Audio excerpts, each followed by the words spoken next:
First is the modified true or false. For these kinds of questions, a student must also change or edit the question if it is false to make it true.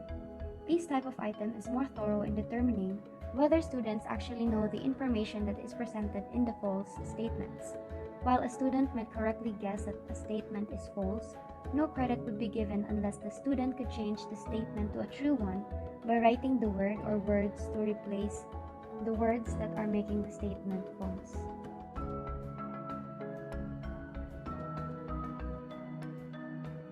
Second is the matching type. This item format provides a way for learners to connect a word, sentence, or phrase in one column to a corresponding word, sentence, or phrase in a second column. In this matching test type, we use the imperfect matching, which consists of premises column having the less items than the response column. One way to reduce the possibility of guessing correct answers is to list a larger number of responses than premises. Third, identification. This type of test has a low probability of guessing the answer because it has to be supplied by the examinees. Thus, the items tend to measure the recall of specific facts, names, places, and events, and rarely measure more complex outcomes.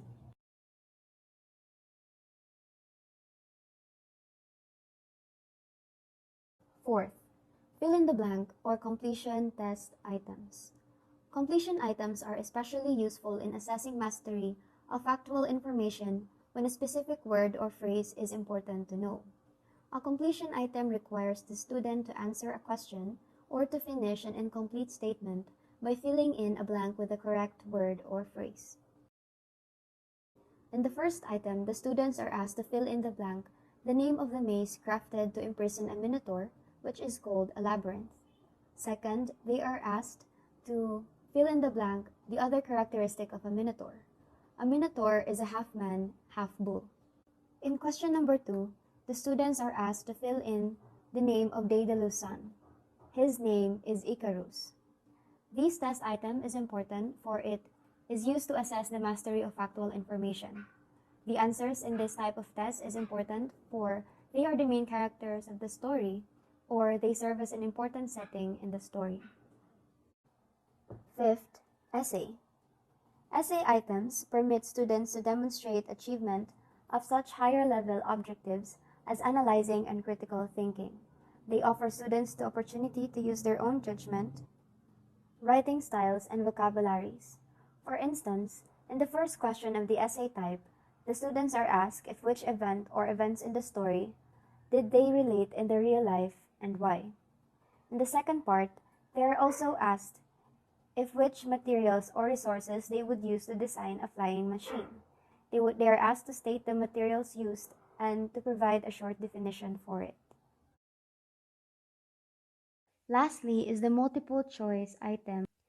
This type of test has different types of questions based on Bloom's taxonomy. First is the knowledge or remembering.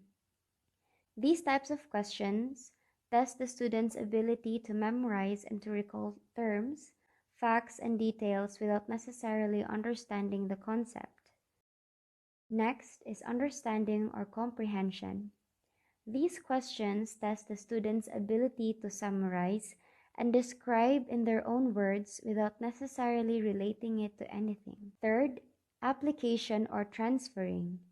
Application questions encourage students to apply or transfer learning to their own life or to a context different than one in which it was learned. Fourth, analyzing or relating. These questions encourage students to break material into parts, describe patterns and relationships among parts, or to show how it is put together. Lastly, evaluation or judging. Evaluation questions encourage students to develop opinions and make value decisions about issues based on specific criteria. It is also important to remember to use capital letters as response signs rather than lowercase letters.